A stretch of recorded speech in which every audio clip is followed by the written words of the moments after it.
Hey guys, it's Sean here to introduce another bonus episode of ReelBlend, a very special interview that we got to do with Phil Lord and Chris Miller on behalf of their Apple Television Plus show, The Afterparty.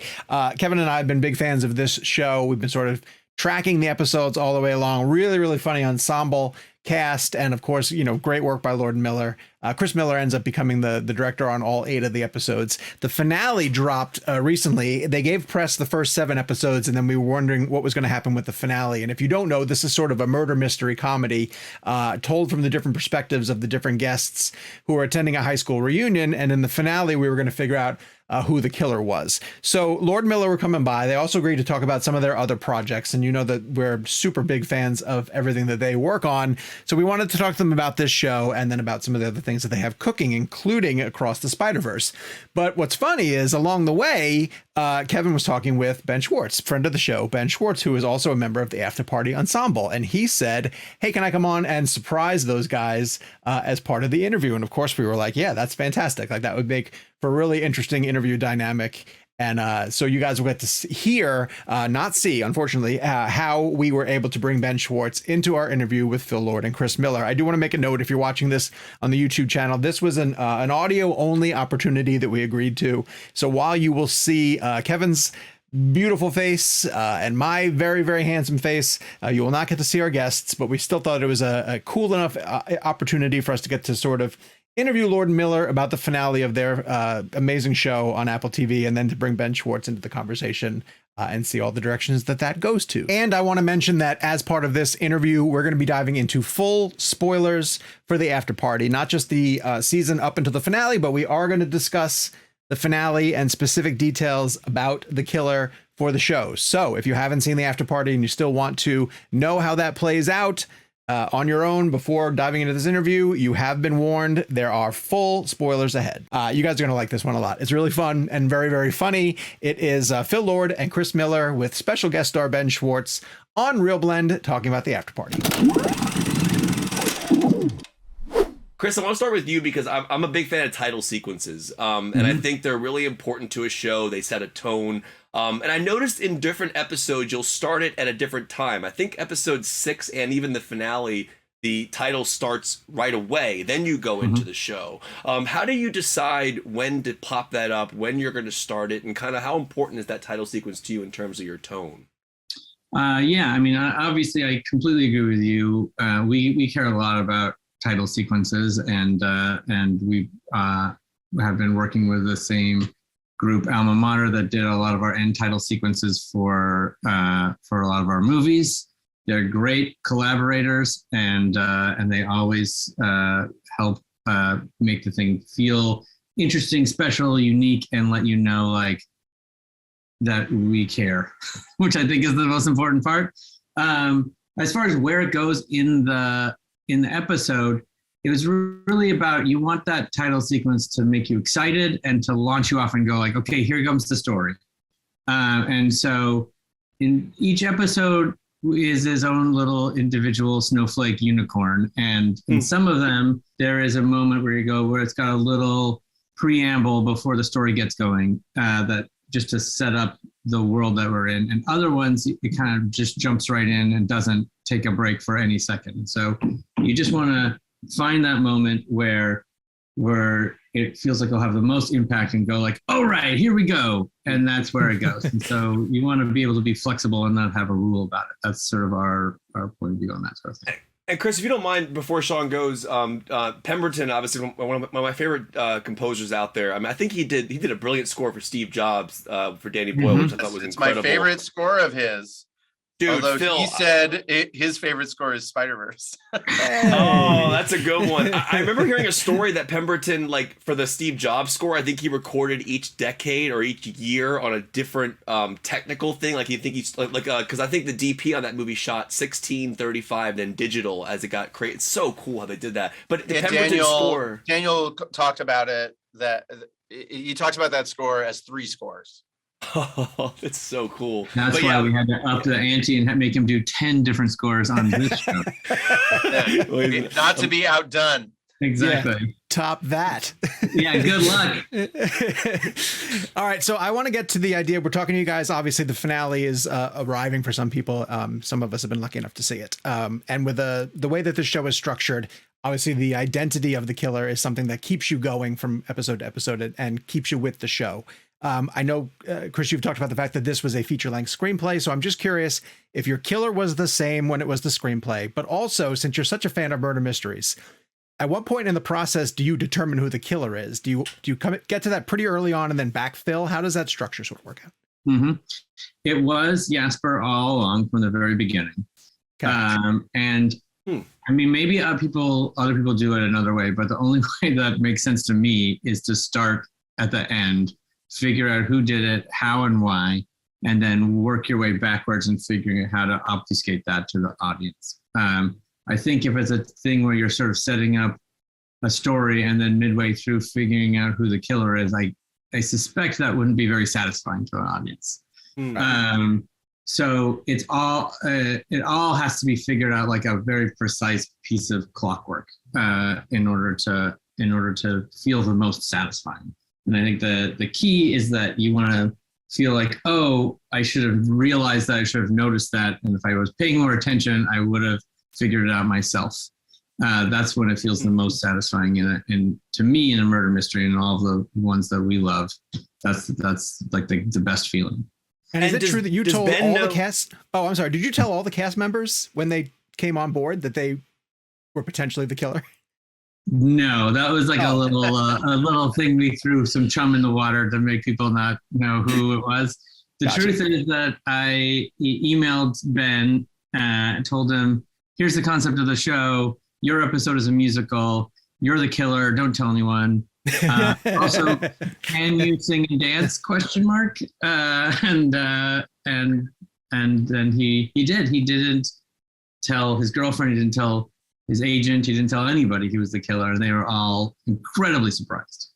That's incredible. I mean, I always love that. I always love hearing. I've heard stories on other projects where they won't tell the cast, which I always find really interesting as well. But we having you guys on our show is a big deal because we're our audience are big movie fans, and having you guys on was a big deal. So we reached out to our audience and we asked them to send in some fan questions. And like a lot of the questions that we got, were obviously for a lot of your multiple projects. But the one question that I was really excited about came from this person that I was like so excited to talk about, because this particular question is something I actually wanted to know as well. And I was finding that to be a really cathartic thing and watching the questions come through, because they were all questions that we as fans want to ask too. And I believe that person is here, and we're going to try and bring them in. We wanted to try and give them access to you guys to try and ask a question. So I'm hoping they'll pop up here shortly. I hope this is one of the cast members in character. There he is. Hi, everybody. I literally thought, I was like, I know who this is going to be. First off, Hello, member of the fan community. Huge Ben Schwartz. fan of the duet TikTok phenomenon. That's half the reason why I just want to chat with you guys today, is the duet phenomenon on TikTok. People going crazy for it. Sean's talking about it. Kevin's talking about it. It's basically the future of everything. I have a question for Phil. I have a question for Phil, then a question for Chris, if that's allowed, Kevin. Yes, sure. Ben, please. Yeah, I mean, honestly, please Ask take over. as many questions as you want. Welcome, stranger. Phil, when we were filming the After Party, you were writing the sequel to an Oscar award-winning film, correct? True fact. That's a true fact. Well, so while we were filming over here and giving notes, you would go over to a tiny little thing by yourself, and one might even think it looked like a Tim Burton movie, that you were a lunatic going to a different place in a shadowy corner at 3 a.m. and start typing. It doesn't just look that way, Ben. So yes, one night we were shooting, and there was I believe a fog machine on set to make things extra spooky for Ilana's episode. And because of social distancing and mask fatigue, I would go off in a field by myself and type scenes for Across the Spider-Verse in the dense moody fog. Oh, Ben, did you sneak over and kind of get a little glimpse? The thing that I read was he literally would just be writing what is happening. So he'd write Spider-Man goes through a dense, spooky fog. And I was like, That's the only way I can write.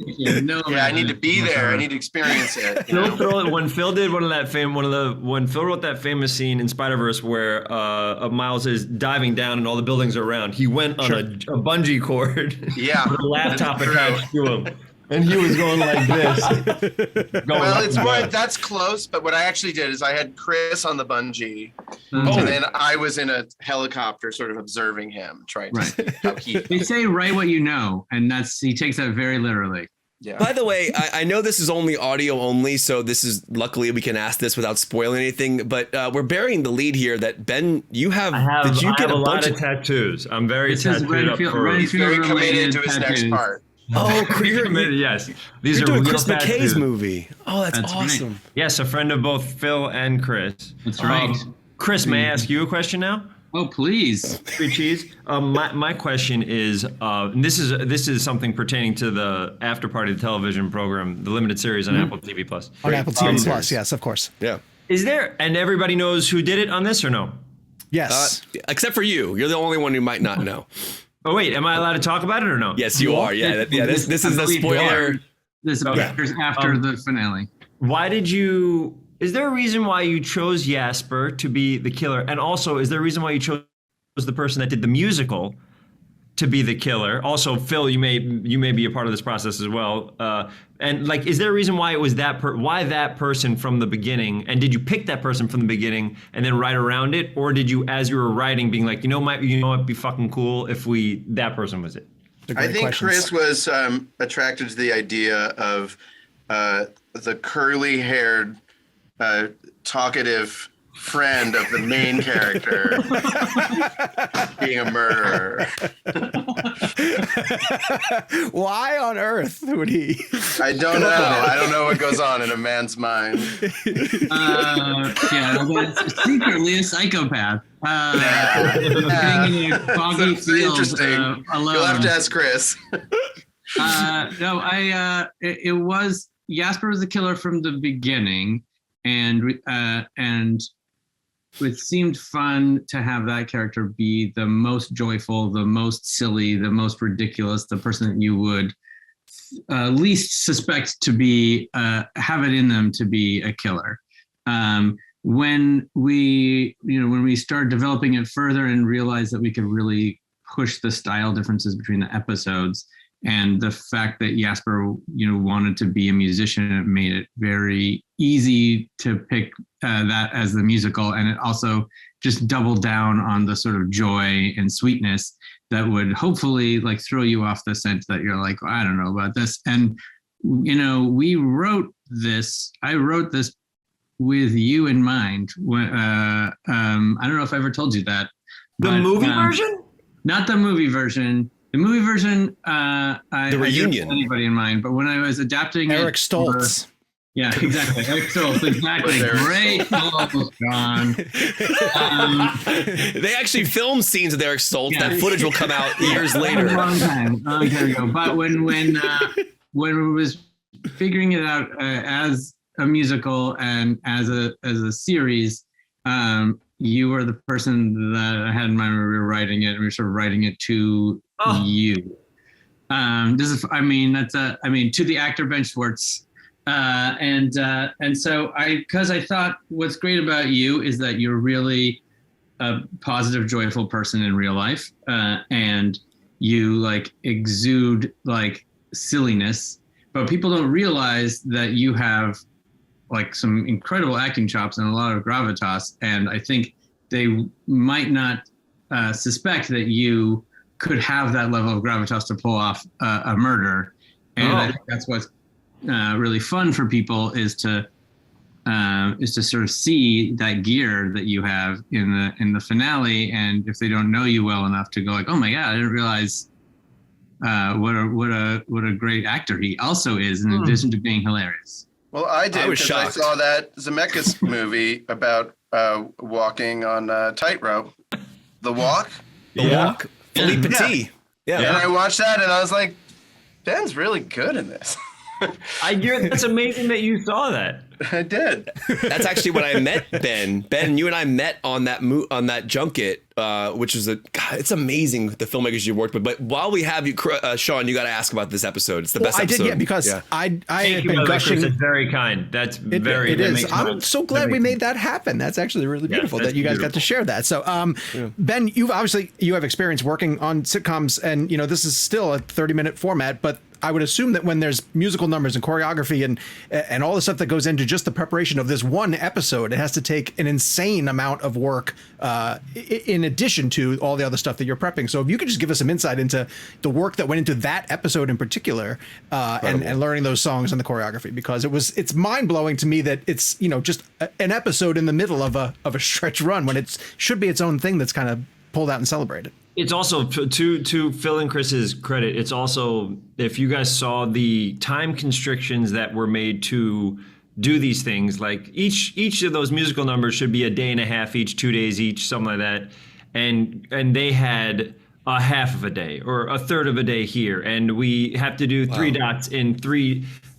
Chris did it in this beautiful way where it's like 3 different one shots and everything, and so many things have to go right in order to make it happen, that the constraints on the crew, which the crew was amazing. And also, like, I'm talking about Carl, who lit the whole thing. It's extraordinary. Every episode has a different lighting thing. Then even going as far as the 8 camera operator is Neil Bryant, who has to be on a steady cam for so much of all that stuff. It's pretty remarkable.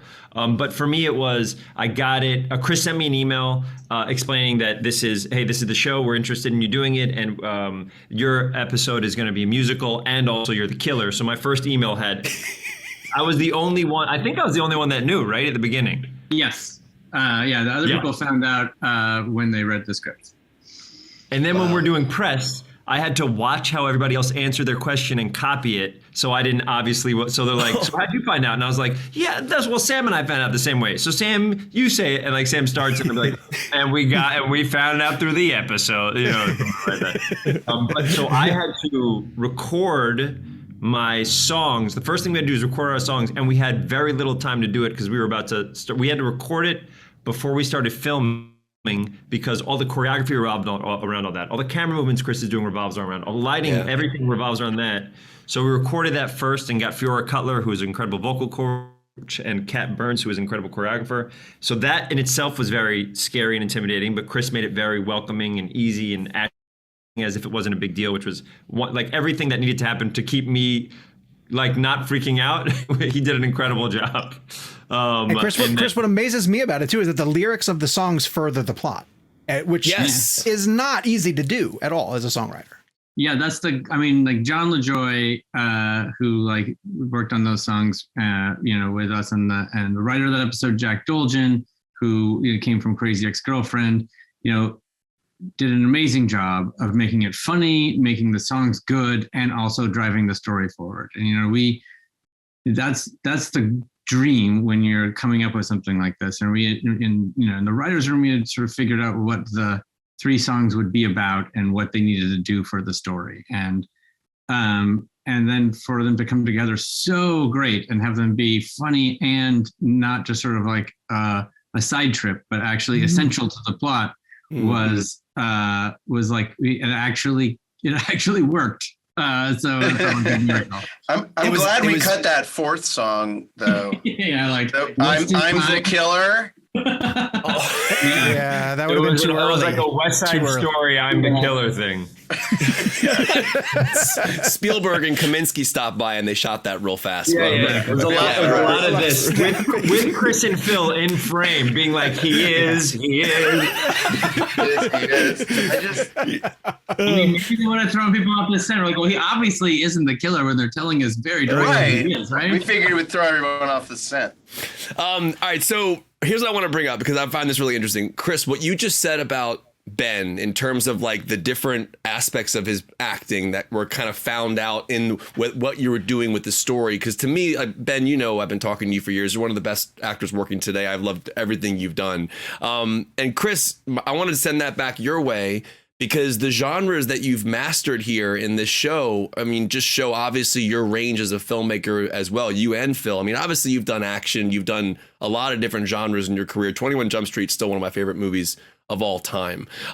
So I wanted to play with this a little bit. You directed all 8 episodes masterfully, and I wouldn't change anything about it. But because they are genre specific, I was wondering if we could attach that a master filmmaker to each episode that you would have had directed it if you couldn't had. And I was wondering, like, if we could go through each one. You have the romantic comedy, you have obviously the different genres, and who would you have chosen as a producer if you weren't able to direct? So the first episode, the romantic comedy, who would you have brought, like, as a producer, who would you bring in? Oh man, I mean, that is a tricky one. I mean, like, I think of Nora Ephron.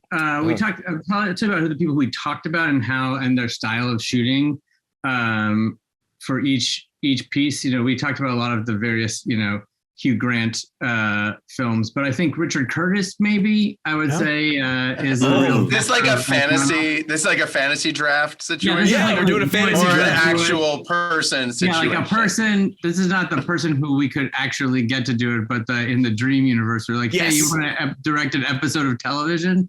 Fantasy draft. The fantasy draft. I guess I'll go with Richard Curtis then. I'm going to throw a curveball out there and say this is Alice Wu. Oh, who yeah. directed the half of it last year. A That's movie a good that point. made me cry start to finish. There you go. And also made me laugh. What about our action episode? Maybe some John Woo? Yeah, I mean, if you can get John Woo to show up, no one's going to be sad about it. That's you. That's gonna. Like, there's nothing going to beat that. And then the musical one. I mean, I don't know who you bring in for that. Like, I mean, no idea. Ben, any suggestions on who you think could have pulled that off as well? Who does music? Who's like a famous musical? You know who, one of my favorite movies is Pennies from Heaven. Mm-hmm. Okay. There are 2 directors this year of musicals, Lin-Manuel Miranda and Steven Spielberg. Yeah. They're both have some chops. Either of those would work pretty well. I mean, I could slum it with one of those guys, I guess. Yeah, I have one question that's kind of for the room, and really, you know, Phil and Chris can speak to this because you're juggling both. But we talk a lot about on the show the pros and cons of content going to streaming versus the 2-hour feature film. And with this project, I find it's interesting because if it was the 2-hour feature film, it would have been something totally different. And it feels like when you guys expanded into the series, it allowed you guys to get as creative as possible and add a lot of the things that when we watch it are like, oh my God, that's so them kind of thing, right? Like they brought all these unique aspects to it. So I guess the kind of question is, why would you guys ever go back to a 90-minute or 2-hour format if streaming allows you to have the room to breathe and to focus on characters more? I think it just depends on what story you're telling and what, you know, how long it wants to be. I shudder to think of Across the Spider-Verse being 8 hours long, or although it's approaching that. I would watch every minute of it, Phil. Every single minute. Don't tease us. Yeah, I mean, we do need to sleep. But you know, I think that you know, it just depends on the story. There's some things that, like, I think the Afterparty really benefited from growing in length, so you could spend it's not that it needed more plot, it just wanted to have more time with all the characters, you know, and developing them and getting a chance to get to know everybody really well. Yeah, it really got to be like a character piece of, you know, like 8 different little moments. And in the feature version, like some of the people got short shrift and you didn't really get behind them as much as you wanted to. But I do think I agree with Phil that, you know, you kind of want to go where the story takes you. And some types of stories are more of like a world that could be an ongoing series that doesn't have a clear ending, or doesn't like that feels like it wants to be opened up into a streaming thing. But there's a lot of stories that you know, that when you like investigate, you're like, no, I think the best version of this is a 2-hour movie.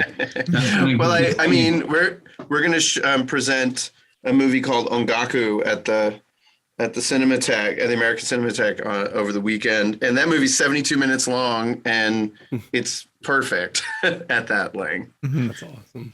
True. You know, I know that right now we have like 5 minutes left. You guys have other press to do. Ben, Ben's in the middle of shooting. I want to thank Ben, by the way, for doing this because he's in the middle of shooting. I'm psyched to just listen. Appreciate you being here. I'm going to ask Let's you thank two. Chris McKay also for giving us a little bit of time. Yeah, thank you, Chris McKay. All right, I'm going to hit you with two quick questions before we go. The first one's this. I always find this interesting because generally in your career, Phil and Chris, you've directed together for everything on a major feature level or and series as well. This one, Chris, obviously you are directing on your own, and I find this really fascinating. Because I think about the Coen brothers a little bit over the years, and you think about directed by the Coen brothers, and then sometimes you'll just see Joel Coen. I just wondered, Chris, for you and for Phil, for you, what it was like emotionally not to direct together. Like it was, you guys worked together for so long. And I know, Phil, obviously you're on the project, no question whatsoever. Your DNA is all over it. But I just wondered, like, emotionally for each of you, how strange was that? Was it strange? Did you like doing it that way? Personally, I found it very relaxing. It wasn't really that different, is the truth, because, Phil was there on set, and Phil, and he was a creative collaborator like always. It was a situation where, this was something that had been in my head for a decade. And so it made sense for me to direct. But the crazy thing about what we're doing is all film, all television, it's the most collaborative medium. And everybody is contributing. Like Ben contributed so much to the show and so many, ideas and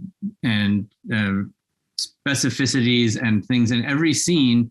You're starting with a place that you think is good, and then you're just taking whatever you can to make it better. And so it's a real team sport, no matter what the titles are. And so these things, we don't really believe in the auteur theory. We really believe that all of the crew members are filmmakers, and there's a lot of creative decisions from like the prop master and the costume designer, and everybody gets involved in going like, oh, what if we did this? And if it's right for the project, then you want to be open to that sort of thing. So it really wasn't that different from our usual process. It was like slightly different, but really it was very familiar.